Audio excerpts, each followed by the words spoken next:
That is a centennial book that speaks to both our many sides as women and sisters that you will hear from Roxane Gay.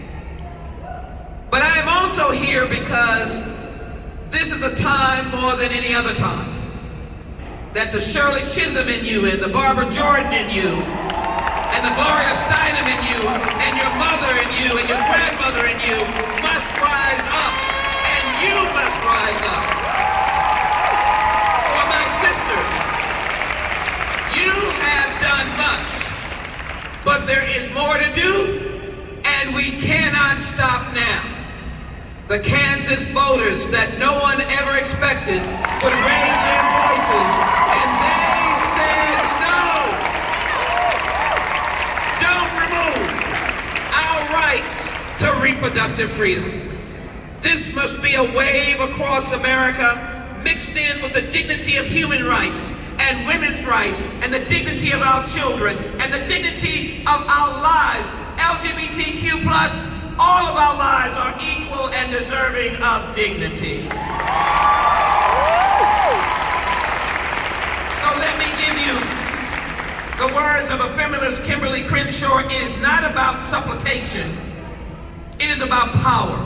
It is not about asking, it's about demanding. It's not about convincing those who are currently in power. It's about changing the very face of power.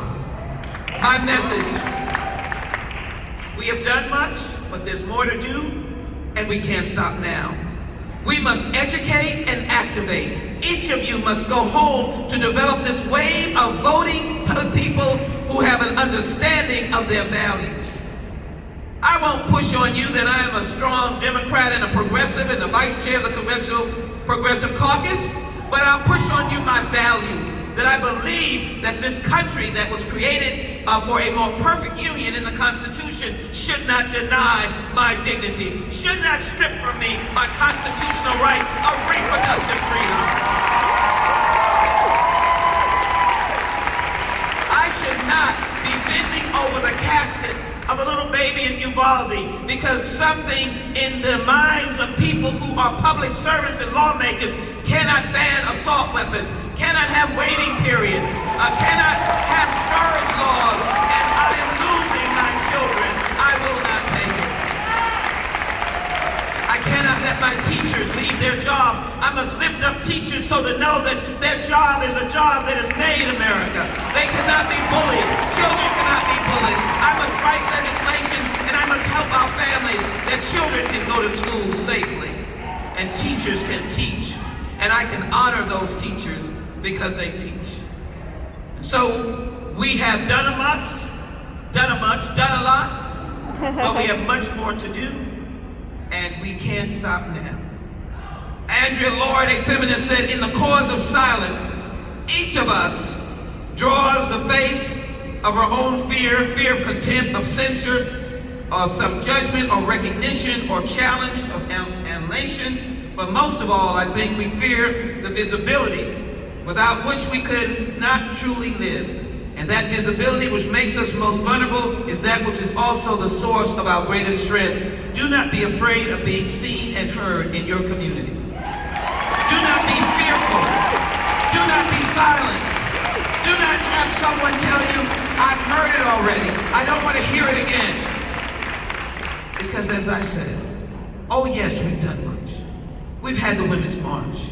We've fought for reproductive freedom. But there's more to do. There are more attacks on our rights. Support me as I put in law the anti-vigilante stalking bill, which is going to stop those stalking women trying to access an abortion or health care and hold them criminally liable for stalking you. So, as I leave you with these pointers of what we should be doing as you listen to Roxane, you must understand, oh yes, there are 51% women in this country, but only 28% of us are in the Congress. Only 24% in the Senate, 28% in the House, but guess what? 0% as President of the United States. Have we finished our work? No! Have we finished our work? No!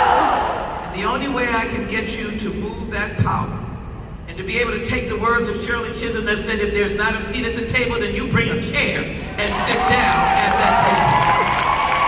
Maybe even Barbara Jordan, who said, when they asked her, my mentor, that was the congresswoman, the first African American to serve since Reconstruction out of Texas, and they asked her, what do you people want? What do you women want? What do you African Americans want? What do you Latinas want? What do you Asians want?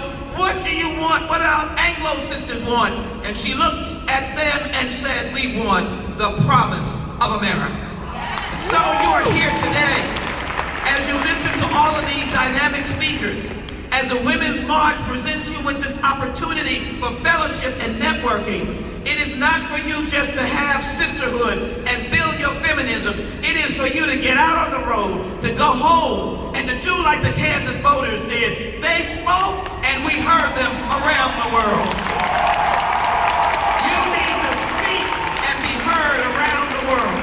And when we get to November, I'm not going to tell you who and what to vote for.